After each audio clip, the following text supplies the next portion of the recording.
marinapon mga ornamental, and welcome back sa aking munting YouTube channel, Bicol Ornamental Fish Keepers. So, mabikol sa nakita mo dyan mga ornamental, dahil magkita sanay magpara Tagalog. Biyo na akong gari nagkakaharakog ka Tagalog ta, biyo na nagkakaburulol pa kita. So, ngunyan, Bicolon ta sana. I-share ko lang sa inyo mga ornamental. So, ginibo kong glass plaque na order ni Master Angelo Bonabrabien para sa paabot niyang Beta and Guppy show sa BUTC, Bicol University Tabaco Campus, na exclusive lang sa Fisheries Department. Pero bago ko ipiling sa inyo mga ornamental, so details kang plaking ginibo ko.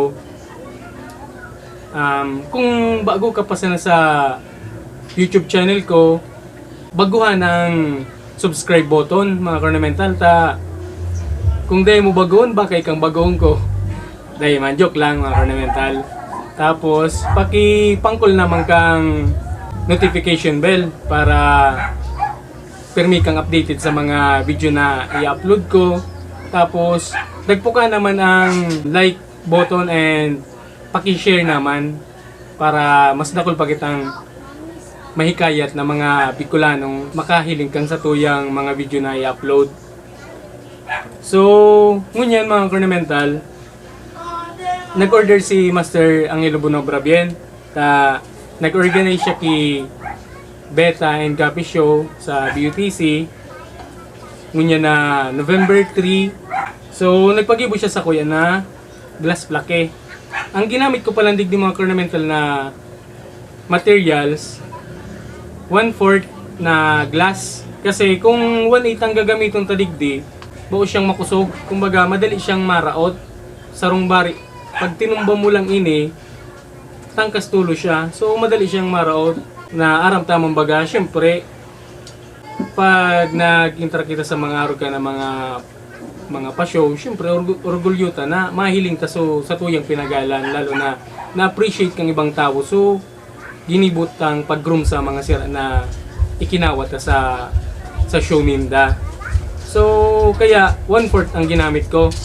Tapos dinagdagan ko siya mga ornamental kay glass clip, kumbaga suporta digdi sa base na ma-clip digdi sa nakatindog na glass.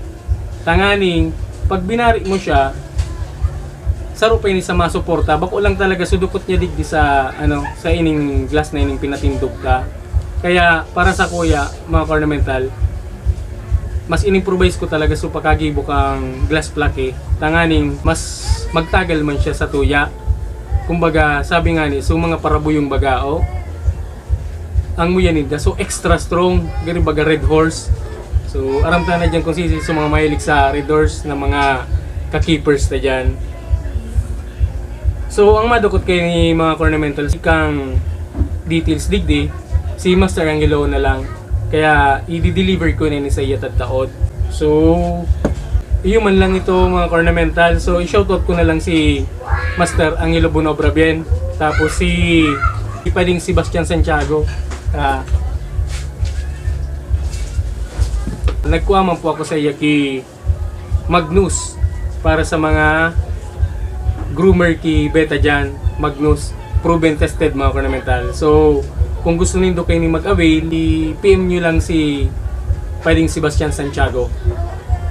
Baka tagtaod pag dumanta ki Master Angelo Bonabrabien, baka masulyapan taman so sa iyang, so kumbaga, so in-upgrade kan sa iyang Beta Barracks, baka makanayon ta na ito mga ornamental. So siguro hanggang digdi na sana munang sa tuyang video mga ornamental. Tsaka pala mga taga BUTC, see you soon, kasi saro ko sa ma-judge siya sa pagkawat ni Master Angelo sa Beta and Guppy.